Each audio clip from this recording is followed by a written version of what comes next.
Bagaimana sih caranya ngurus SPPT PBB? Begini caranya. Stay tune terus dan tonton videonya sampai habis.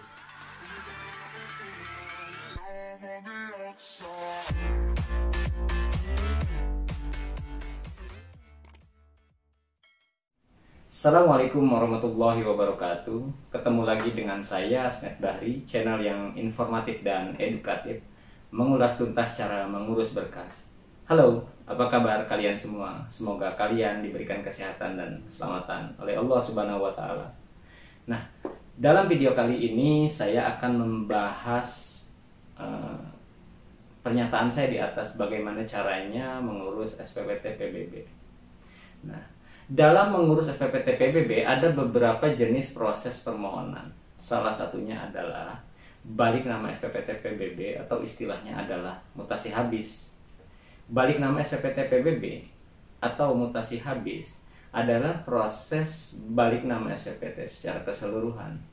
Nah, misalkan kalian membeli tanah secara keseluruhan dengan legalitas subjek yang diperjualbelikan adalah sertifikat dan SPPT PBB atas nama penjual atau atas nama pihak lain yang sebelumnya belum pernah dibalik nama, maka terjadi proses peralihan dengan AJB dan proses balik nama harus dilakukan ketika kita membeli suatu objek tanah. Maka sertifikat kita akan dibalik nama ke kantor badan pertanahan setempat. Kemudian juga dengan SPPT kita harus balik nama, harus disesuaikan dengan nama di sertifikat gitu.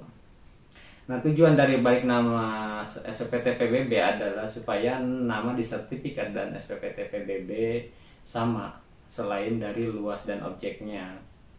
Nah, kemudian apa saja syarat-syarat yang harus dilampirkan ketika kalian mengurus SPPT PBB di UPT atau kecamatan atau Bapenda? Ini dia syaratnya.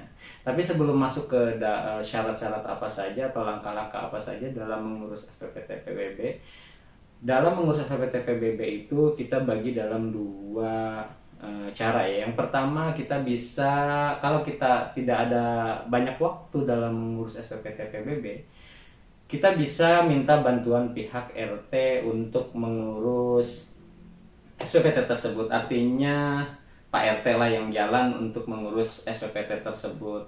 Nah, kalau kita banyak waktu dalam mengurus, kita luangkan waktu satu hari untuk mengurus pendaftaran SPPT tersebut. Nah, langkah ini yang bisa kita lakukan. Nah, dalam mengurus SPPT PBB sebenarnya sangat mudah dan persyaratan pun juga ya mudah kita untuk melengkapinya, karena pada saat jual beli pastinya lembaran BPHTB dan segala macam kita pasti sudah memilikinya gitu. Nah, langkah-langkah apa saja dan syarat-syaratnya apa saja, oke, akan saya bahas satu persatu dalam video kali ini. Nah, untuk kalian yang baru menonton atau baru mampir ke channel ini, silahkan kalian subscribe dulu ke channel ini.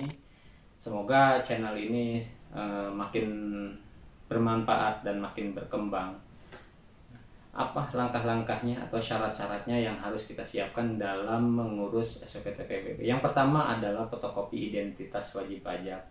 Nah, fotokopi identitas wajib pajak artinya bukannya sesuai dengan objek tanah yang yang ditertera di SPPT. Artinya kita sebagai pemilik baru itulah kita sebagai pemilik yang berhak membayar pajak gitu. Artinya fotokopi KTP kita yang harus kita siapkan. Kalau kita mengurus sendiri, cukup fotokopi KTP kita sendiri, kalian sendiri. Kalau memang diurus sama pihak saudara atau keluarga atau pihak lain, berarti harus dilampirkan fotokopi KTP dan surat kuasa dari si penerima kuasa tersebut. Nah, yang kedua tadi surat kuasa, yang ketiga adalah SPOP dan LSPOP. SPOP itu apa sih? SPOP itu adalah surat pemberitahuan objek pajak. Dan LSPOP itu adalah lembar surat pemberitahuan objek pajak. Itu formulir itu bisa kita dapatkan pada saat mengurus SPPT tersebut. Jadi kita bisa mengambil formulir di tempat pengurusan. Nah, yang keempat adalah fotokopi SPPT PBB yang masih atas nama orang lain tentunya. Itu nanti kita bawa untuk diproses balik nama SPPT. Nah, yang kelima adalah fotokopi BPHTB yang sudah tervalidasi. Nah, pada saat kita jual beli tanah, pastikan ada akte jual beli. Akte jual beli itu pasti ada penjual dan pembeli. Penjual dikenakan PPh sebagai pajak penghasilan. Nah, si pembeli membayar BPHTB atau bea perolehan hak atas tanah dan bangunan. Nah, BPHTB yang tervalidasi inilah adalah sebagai salah satu syarat untuk proses balik nama SPPT PBB. Nah, kemudian yang keenam adalah fotokopi sertifikat. Nah, jika kalian memiliki sertifikat, maka difotokopilah sertifikat tersebut. Jika kalian mempunyai akte jual beli, itu bisa kalian fotokopi untuk didaftarkan. Jadi syaratnya tuh sebenarnya bisa fotokopi sertifikat, bisa akte jual beli, bisa risalah lelang, akte waris kalau memang itu harta warisan, atau memang SK pengadilan kalau memang didapatnya dari pengadilan, dan akad kredit jika ini tentunya dengan berkaitan dengan developer. Nah, yang kedelapan adalah fotokopi IMB atau surat keterangan luas bangunan dari desa dan foto bangunan tersebut gitu. Jika kalian membeli tanah atau membeli rumah tapi kalian belum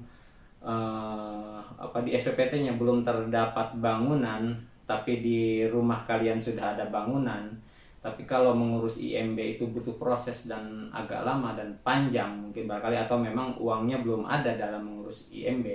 Nah, langkah kalian jika kalian di dalam SPPT tersebut mau atau punya keinginan untuk tertera di SPPT tersebut bangunan, jadi ada NJOP bumi dan NJOP bangunan. Jika kalian pengen di dalam SPPT kalian itu ada bangunan, nah kalian berarti harus melampirkan surat keterangan luas bangunan dari desa setempat gitu, dan sekaligus foto bangunannya ya. Nah, setelah semua berkas persyaratan komplit, selanjutnya kalian bisa mendaftarkan ke UPT atau kecamatan atau ke Bapenda. Nah, selanjutnya kalian tinggal menunggu proses sampai selesai. Nah, biasanya dalam pengurusan ini adalah memakan waktu 1 sampai 2 minggu. Mudahkan syaratnya. Nah, semoga kalian diberikan waktu yang panjang karena ini membutuhkan waktu mungkin bisa seharian dalam mengurus berkas tersebut, karena bukan cuma mendaftarkan, pasti karena dalam suasana kondisi seperti ini kita harus mengantri dan segala macam gitu. Oke, demikian video saya kali ini, semoga bermanfaat dan memberikan wawasan ke kalian semua, terutama kalian yang mau mengurus SPPT, balik nama, penggabungan, pemecahan, dan lain-lain. Semoga video ini bermanfaat. Nah, jika video ini bermanfaat, jangan lupa subscribe, like, share, and comment ke teman-teman kalian atau ke platform media sosial kalian. Wassalamualaikum warahmatullahi wabarakatuh.